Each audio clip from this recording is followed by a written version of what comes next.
lecture, we have studied that how to overload the binary operator using member function as well as friend function, how to call this operator function implicitly as well as explicitly. That we have studied, right? Now, there are some rules which we are remember while overloading the operator. Okay, so some rules are there to overload any operator, either it should be a unary operator or the binary operator. So you should remember those rules while overloading the operator. The first rule is operator overloading does not follow commutative property. Now, what is the meaning of commutative property is, suppose I want to add two numbers, 3 plus 5. We know that what is the addition of 3 plus 5? 8. Okay. And if I'm adding 5 plus 3, then what should be the addition? Again, 8. So this property is said to be a commutative property. Okay. But in case of operator overloading, in case of binary operator overloading, this property are means operator overloading are not commutative property. Means what? It doesn't follow the commutative law. Means suppose I want to add two object, so here I'm adding object 1 plus object 2, right? So but object, we cannot add object 2 plus object 1, it will not give you the same answer. Okay, because we know that if I'm passing the first object, then it should be the calling object, right? In case of binary. Okay, this is the calling object. And in case of, if I'm passing the second operand, then which is a argument to the function, right? But if I'm passing object 1 as a first operand and object 2 is the second operand, then the meaning of these two statements are different. So that's why it's, this property is not commutative property. So in that case, object 1 should be the calling object and object 2 should be the passed argument.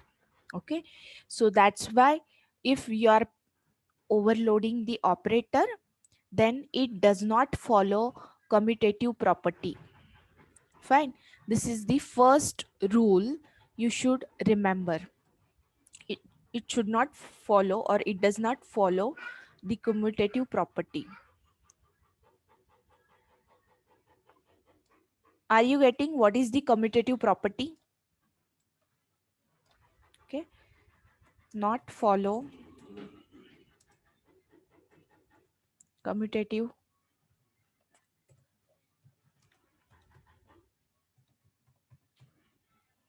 property means if my object is S11 and I'm adding S3 plus S2 is not same as S11 is equal to S2 plus S3.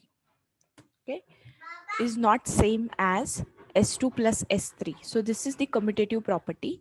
This is the first rule. Okay, next rule is,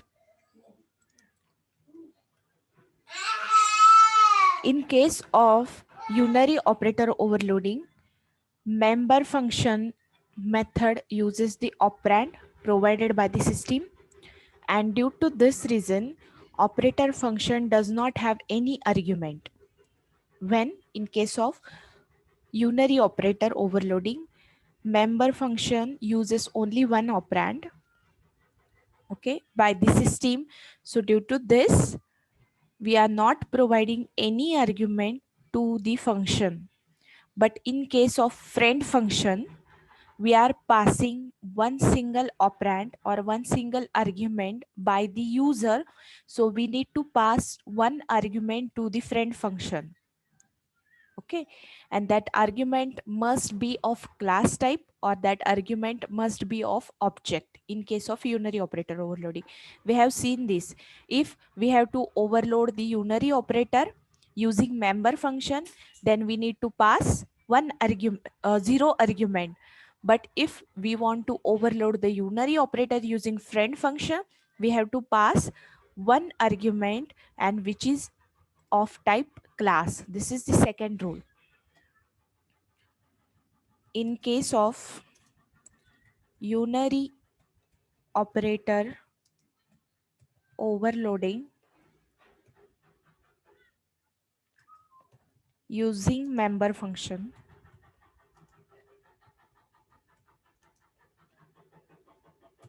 zero argument. Zero means what? None argument, nothing. Zero argument, but in case of unary operator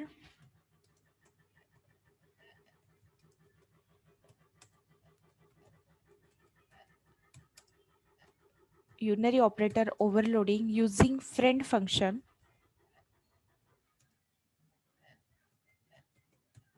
we need to pass one argument, and that argument should be an object or which is of type class. This is the second rule to overload any binary or any unary operator. Okay, next one is, in case of binary operator overloading, member function method uses one operand provided by the system and another operand which is provided by the user. So due to this, operator function has only one argument, which may be either of basic type or of class type.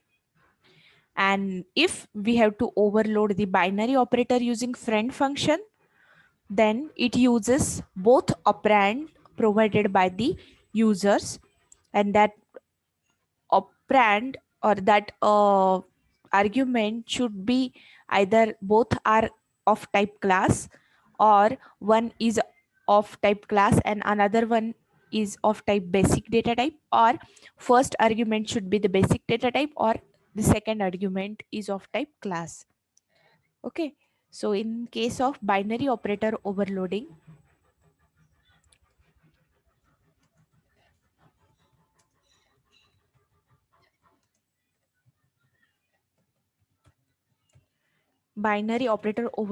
using member function,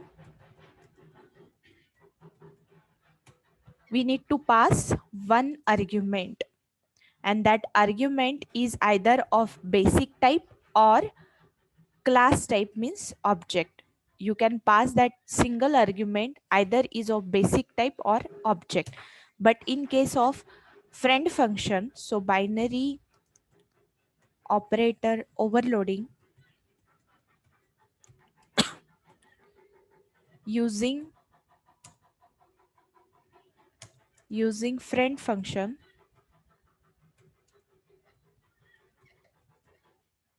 you have to pass two arguments, and two arguments, either first argument should be of type class and second is also of type class, or you can pass first argument is of type basic and second argument is of type class, or you can pass first argument is of type class and second argument is of type basic data types. So in this way you can pass the arguments to the binary operator overloading using member function.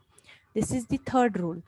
And the next rule is, operator overloading does not change the original nature of the object used. That's why it is better to perform operations similar to the operator used in the above operator function. Means we know that how to use the binary operator, right? Suppose binary operator plus is used like this, 3 plus 5. So here 3 is the first operand and 5 is the second operand.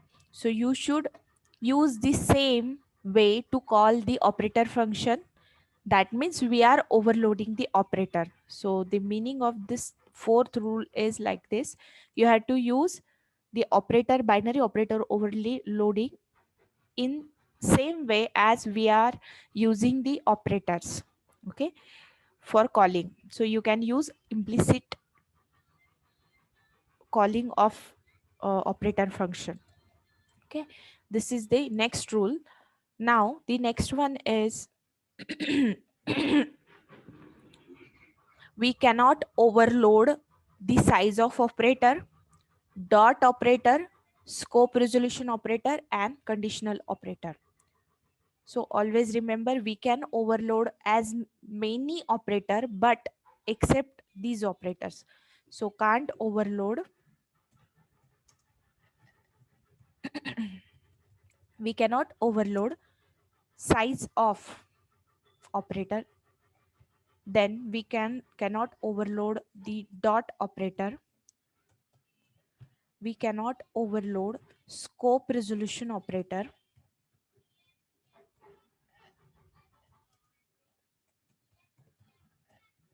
Scope resolution operator means double dots. And we cannot overload conditional operator. Conditional operator means what? Ternary operator. That is the conditional operator.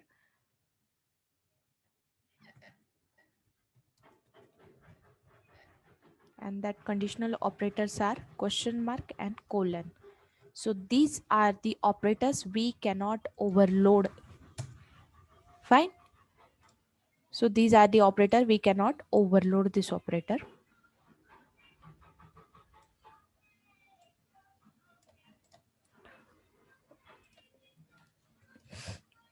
Next one is we cannot overload the operator using friend function. So we cannot overload the operator using friend functions are assignment operator. Using friend function, we cannot overload the assignment operator. So assignment operator. We know all the assignments operator: equal to, plus equal to, minus equal to. These all are the assignments operator. We cannot overload this operator using friend function.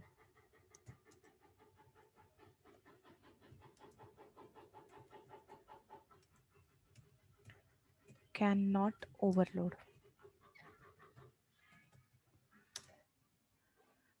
First one is the assignment operator. We cannot overload using friend function. Then function call operator, subscript operator, class member access operator. These operators we cannot overload using member friend function. So this operator, then square brackets, then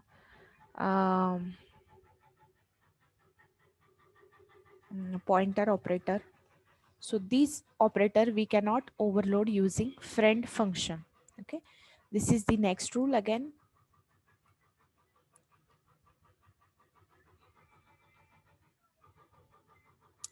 So these all are the rules we should know while overloading any operator. So you should remember this operator while overloading.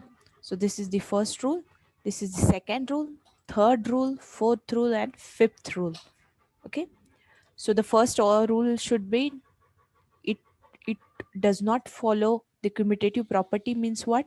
If I'm creating two objects S3 and S4, and suppose I'm doing the addition of these two object S3 plus S4, S2, then this addition should not be same as S2 plus S3. Okay, so it does not follow the commutative property. And in case of unary operator overloading using member function, we need to pass the zero argument, and using friend function we can pass one argument, and that one argument should be an object. And in case of binary operator overloading using member function, only one argument is required, and then one argument is either of type basic or of type object or class type. Okay, the next one is if I want to overload the binary operator using friend function, then I need to pass two arguments. The first argument, either you can pass both arguments are of type class, or you can pass first argument is of type basic data type, and the second argument you can pass which is of type class, or you can pass the first argument which is of type class, and second argument you can pass which is of type basic. Okay. And the next rule is we can't overload the size of operator, dot operator, scope resolution operator, and the conditional operator. Okay. And suppose I want to overload some operator, but I cannot overload these operator using friend function. And the operators are assignment operator. Then this is the function operator. We can say this operator means rounded parenthesis is set to be rounded parenthesis is set to be a function call operator. Square brackets is set to be a subscript operator, and the arrow is the class member access operator. Okay. So these are the rule you should follow. Understand? Yes, everyone. Are you getting?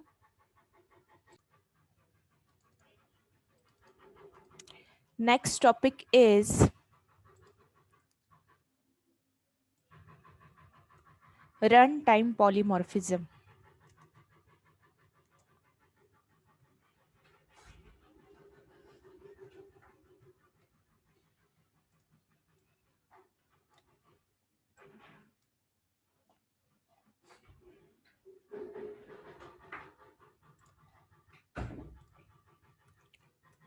Runtime polymorphism. So in that, first type is method overriding. In runtime polymorphism, we will see the first topic or first point, which is a method overriding.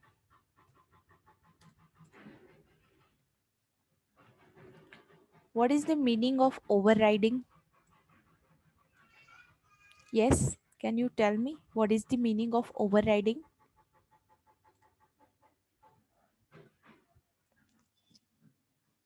Okay. Means, suppose for example, I'm having uh,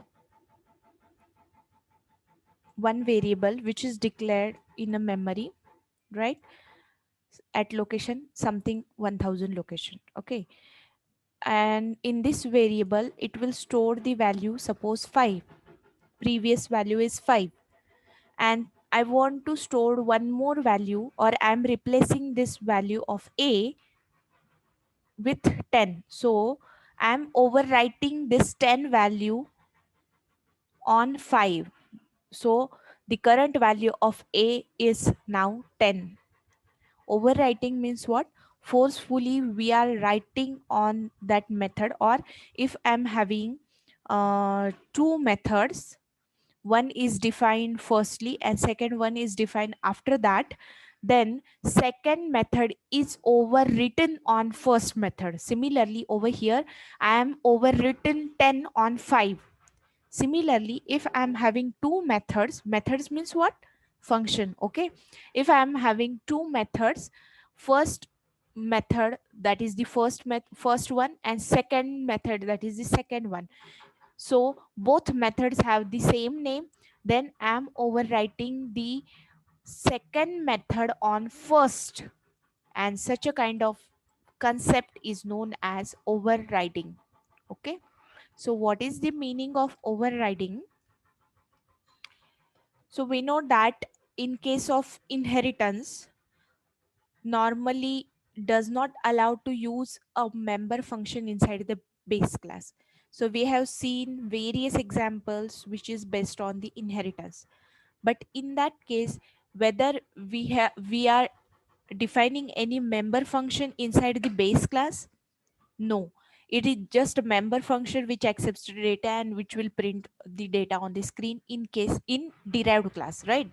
But in base class, we are not defining the member function inside the base class, right? But in some cases, base class may have a member function. So in C++, when member function of the base class is redefined inside the derived class, such a process is known as method overriding. Getting? In inheritance, it does not allow to use a member function inside the base class. Means we cannot define the member function in base class, but some of the cases we need to define that member function in a base class. So in C++, when we define the member function of the base class, and the same member function we are redefined inside the derived class, then such a process is known as method overriding. Okay, for example, for method overriding, it is very important that function header in the base class and the derived class must be the same. Okay, for example, now I'm taking example so that you can understand. See, I'm having one base class, this is the base class.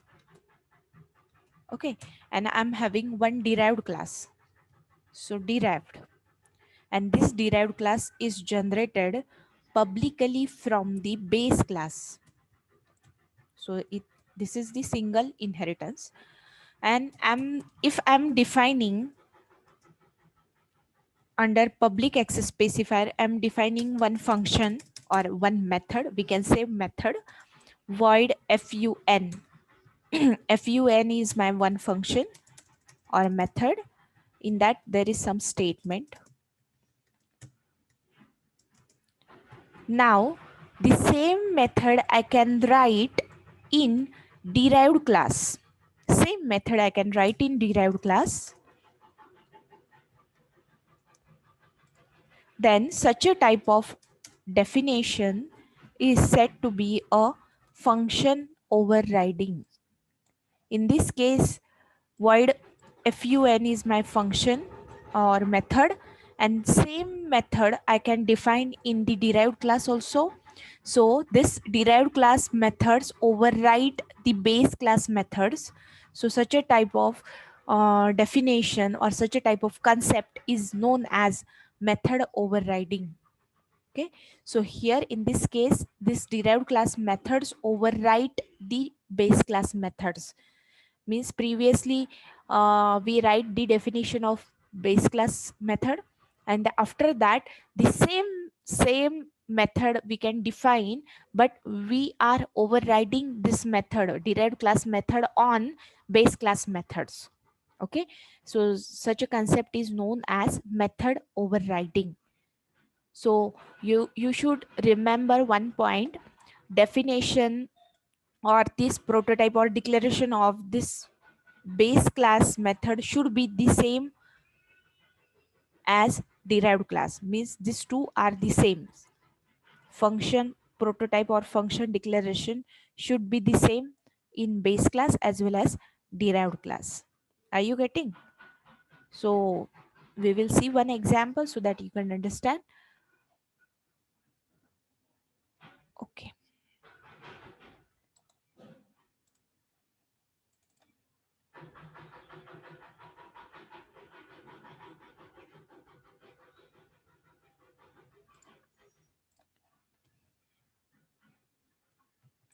Okay. This is the program for method overwriting.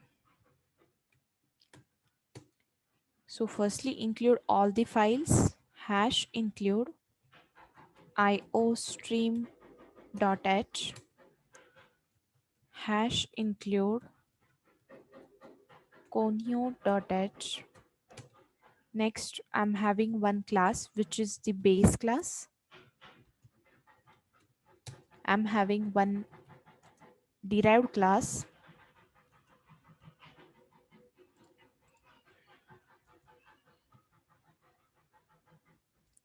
one derived class which is publicly derived from base class.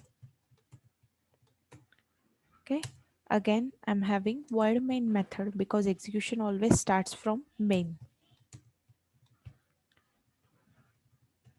Fine. Now in base class, I'm declaring one data member n1 which has a private access specifier. So under public session, again I'm defining one method void fun. You can give any name to this function or to this method, and in that fun I'm assigning the value to the n1. Suppose value of n1 is 10, and here I'm going to print the value of n1 in the same function. Okay, so n1 is equal to value of n1. Now in derived class, I am declaring one data member n2 who has a private access specifier. Next, under public session, I am defining the same method overriding, which has the same return type as of base method, then same name and same arguments. But here we are not passing any argument to this function, so nothing. And in that case, I'm assigning value 20 to the n2 data members. Okay, and I'm going to print the value on the screen. So n2 is equal to value of n2. Fine. Now in main, I'm creating object. First of all, clear the screen. Then now I'm creating object of base class. So how to create object? Class name, then object name. Obj is my object. Using this obj, I'm calling the function fun. Now which function he called? Object called which function? He called the derived class function. Why? Because it derived class method overrides the base class method, so it will not executed the base class methods. Okay, such a concept is known as method overriding. So end of the program. So firstly save this program.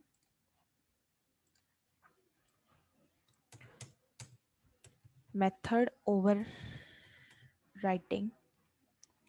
.cpp. So compile the program, zero errors, run. So it will print 10 on the screen. Why? I'm creating, oh, here I'm creating the base class object, not a base class object. I want to create a derived class object because every time we are creating a derived class object, right? In case of inheritance मध्ये आपण आजपर्यंत derived क्लासचाच object create करत आलो. So over here also I am creating object of derived class. So derived is the class name and object name is obj1. Okay, so using this object, which function he will call? So compile the program, zero errors, run. It will display n2 is equal to 20 because it overrides the method. Are you getting how method overriding takes place? This is my first written method, and on this method I can override the derived class method. So always if I'm creating derived class object, it always call the derived class methods. Okay, so it will display value of n2 as 20 on the screen. Are you getting method overriding feature? Yes, everyone.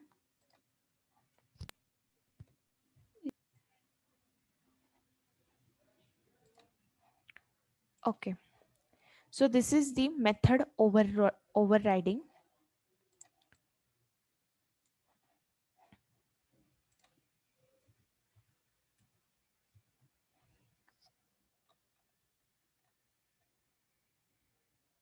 Okay. Next, second topic in runtime polymorphism is binding in C++. The first point should be the method overriding. The second point is Binding in C++.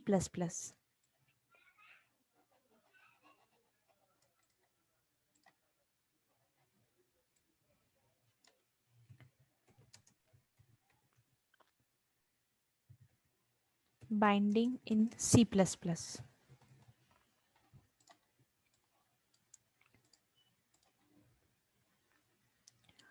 Now first we will see what is the binding.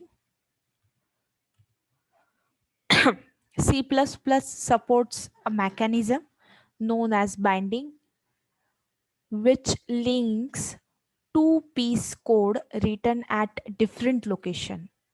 If I'm returning one code at one location and I'm writing the second code at second location, then what is the meaning of binding? Binding means linking of two piece of code which is written in different location, or which is written at different location.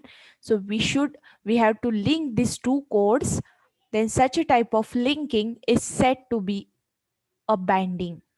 Okay, so normally how to define this binding?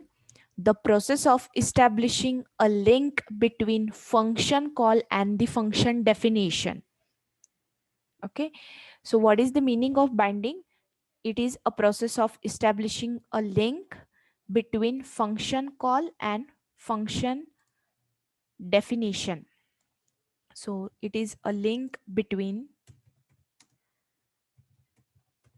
function call and function definition.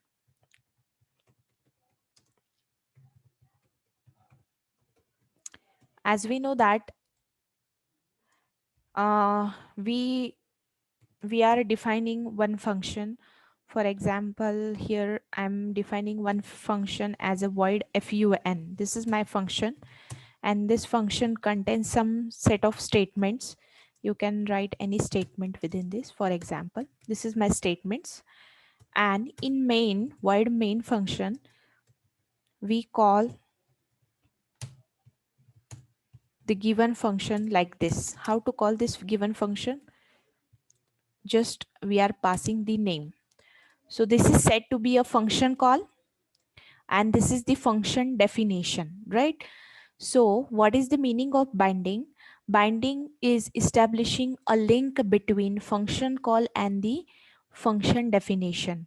Means when any function call, if I'm calling the function, then the control moves directly to the function definition over here.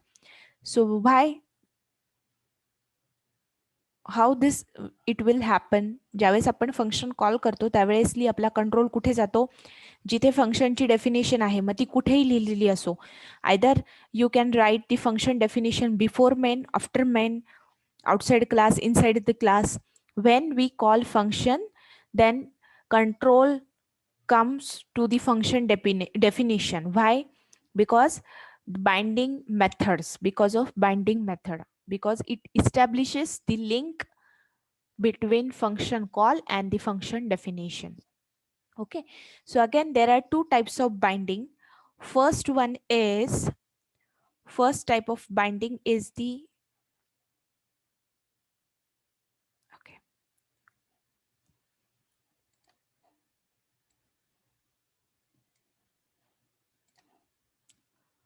first type of binding is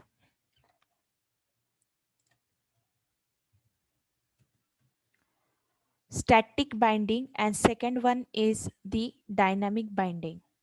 So there are two types of binding. First one is static binding, static binding, and the second one is dynamic binding.